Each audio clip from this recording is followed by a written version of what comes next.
رضی میری بہت سی کتابیں ہیں تاریخ پر، ملتان کی تاریخ پر، ہسٹری پر، پاکستان کی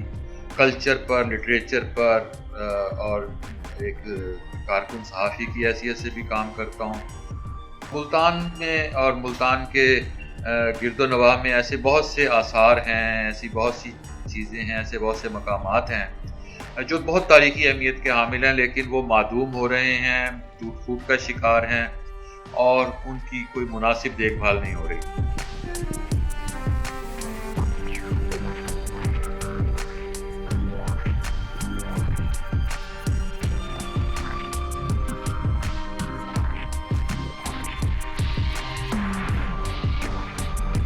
گورا قبرستان ہے، اس کی اگر ہم اہمیت کو دیکھیں تو یہ ہمیں ایئرپورٹ کے قریب ہمیں یہ گورا قبرستان جو ہے وہ دکھائی دیتا ہے، اور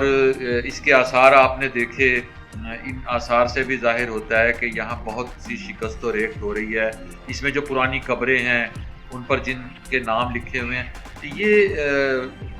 وہ لوگ ہیں، کم و بیش 150-200 سال کے درمیان کا یہ عرصہ بنتا ہے۔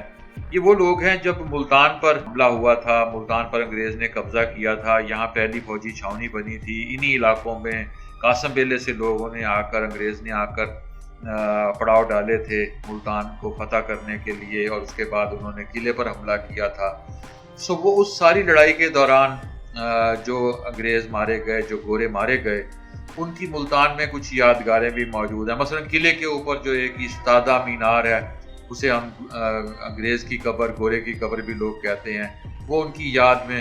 بنائی گئی ہے، وہاں 3 قبریں بھی ہیں۔ اس کے علاوہ ہمیں ملتان کے کچھ گرجا گھروں میں بھی ان کے نام اور ان کے آثار دکھائی دیتے ہیں۔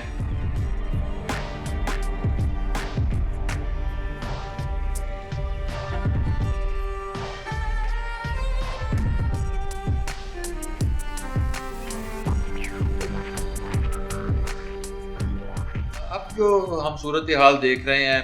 اب ان کی جانب توجہ نہیں دی جاتی۔ کچھ شاید اس کی ایک وجہ یہ ہے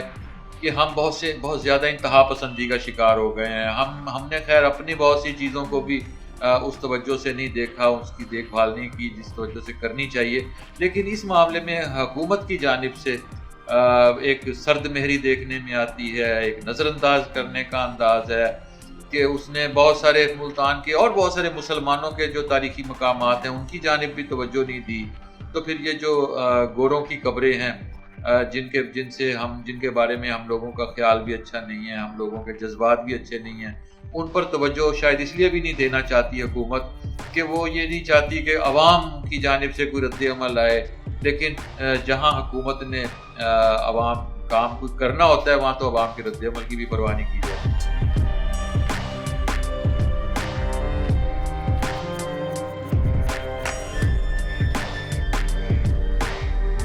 اس قبرستان میں 2-4 چیزیں اور ہیں جو لوگ یہاں دفن ہیں، جن لوگوں کی یہ قبریں ہیں، وہ سوال پیدا ہوتا ہے وہ کون لوگ تھے؟ کیا یہ وہ لوگ تھے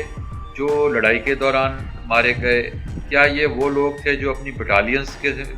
ساتھ یہاں آئے، ملتان فتح کرنے آئے اور یہاں قیام پذیر ہوئے، اور یہاں لال کرتی میں بھی ان میں سے کچھ لوگ رہتے تھے؟ کیا یہ ان میں سے کچھ لوگ ہیں؟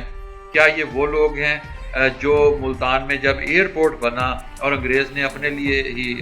رسد اتارنے کے لیے اور فوجی رسد اتارنے کے لیے یہ ایئرپورٹ بنایا تھا اور یہاں چھوٹے چھوٹے جہاز آتے تھے، وہ کم و بیش یہی مقام تھا؟ تو کیا یہ وہ لوگ ہیں جو اس وقت جو جہازوں کی دیکھ بھال کے لیے اور یا جہازوں کے ساتھ کیا یہ پھر وہ لوگ ہیں کہ جو ملتان آئے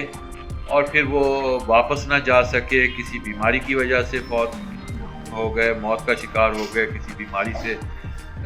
یہ تحقیق کی چیزیں ہیں، اس پر تحقیق ہونی چاہیے کہ یہ قبریں کن کی ہیں۔ اس بارے میں ہم قیاس کر سکتے ہیں، اس بارے میں ہم کتابوں میں جو کچھ لکھا ہے اس کی مدد سے کچھ سوچ سکتے ہیں، لیکن ہسٹورینز کو چاہیے، یونیورسٹی کو چاہیے تحقیق کرے ایسی